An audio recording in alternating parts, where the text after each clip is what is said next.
Okay, I want to share with you 5 tips on how to preserve your engine during long-term storage. Now this example is with the engine removed from the car, but you could use these tips for an engine in the car, so please check it out.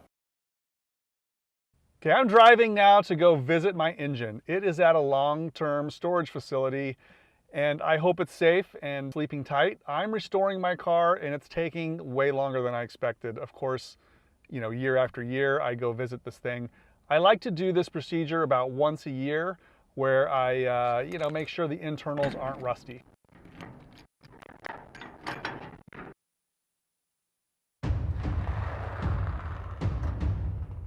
I promise there's an engine in there somewhere.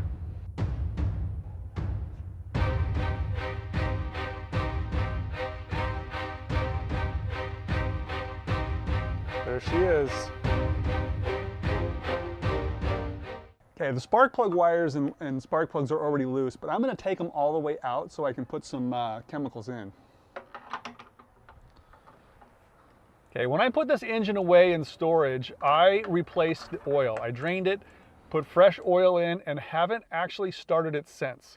So an internal combustion engine creates water when it runs, and that can contaminate the oil, and also most of it goes out the exhaust. You've probably seen it in the morning when you see the water dripping out or steam coming from your muffler. But that's just an extra precaution. I don't want to have any water in the engine at all. So the oil is fresh, and every year I come by and just spin it around, lubricate all the seals, splash it around to all the internal engine components. Okay, now that the plugs are removed, I'm going to spray some fogging oil inside and also down the carburetors. This is fogging oil by Stable. It's a material that's specifically for engine storage. The worst thing that can happen during storage is that the cylinder walls become rusty, or the valves get stuck, or anything inside that becomes rusty. The valve springs, all that needs to be covered in oil. Also, the seals need to be lubricated. So my method is to spin the engine, let the oil pressure build up, and distribute oil, splash it all around throughout the engine. Okay, now in order to spin this Porsche engine, I need to attach the starter to it. So I'm going to use this product from Zalex Industries. It's a starter adapter. Normally the starter is attached to the transaxle, which is not here. So this small adapter allows me to spin the engine when it's outside the car. You can see some corrosion here on the bare steel. So, this is not a humidity controlled storage unit. This is a stock Bosch starter. I'm just connecting power from my car through jumper cables. And then also I have this control box from Zalex Industries, and it is helpful for the starter circuit. It actually monitors the oil pressure too, which is important to me. That's what I'm trying to do, is build up the oil pressure, so it tells me I've done that. And it has an ignition circuit too, which I'm going to keep off because I don't want to start this engine. There's no fuel anyways. Okay, everything's connected, the switch is off. It's hooked up to the oil pressure switch. Everything's clear of the flywheel, I think. So I'm gonna go ahead and crank it. It'll be the first time in over a year. Okay, the light went off immediately, which means there is oil pressure. It'll take a few seconds to probably come back on when the oil pressure bleeds off.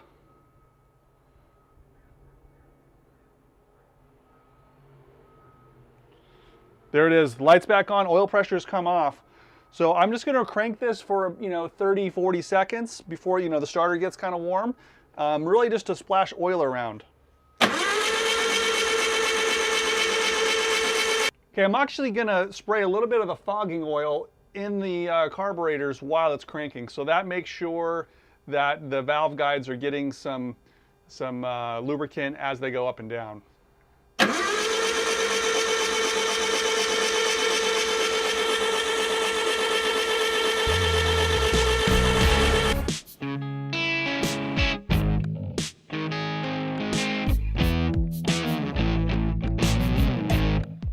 On these air-cooled engines, it's really helpful to use just a rubber tube, rubber hose, slide it on the spark plug, and then just put them in finger tight.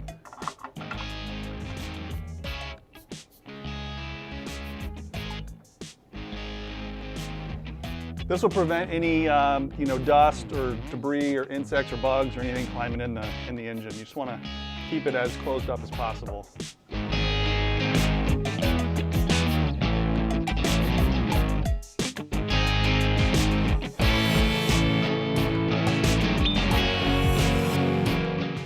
Okay, so the plugs are in, the air cleaners are closed up. I'm going to push the engine back, and then there's one more thing to do.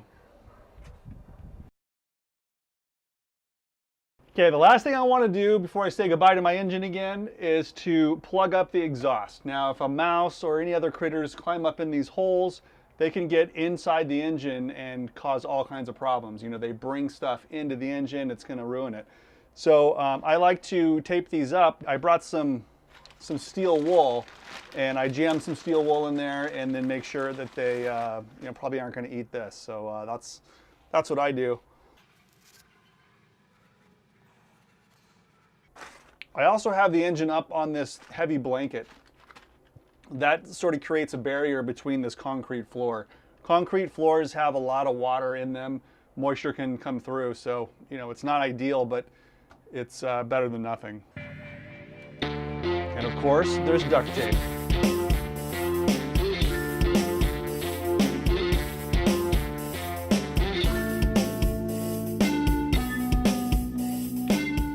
Okay, I could go further and tape up the heater boxes or the carburetors, but I don't think it's as necessary as the exhaust because I don't think that debris is going to get inside the cylinders. So I'm going to leave it at that. Okay, so that's my 5 tips to protect your engine during storage, long-term storage like here. I do it once a year.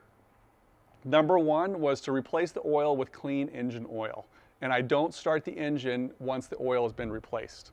Then I spray fogging oil down the carburetors and inside the cylinder bores.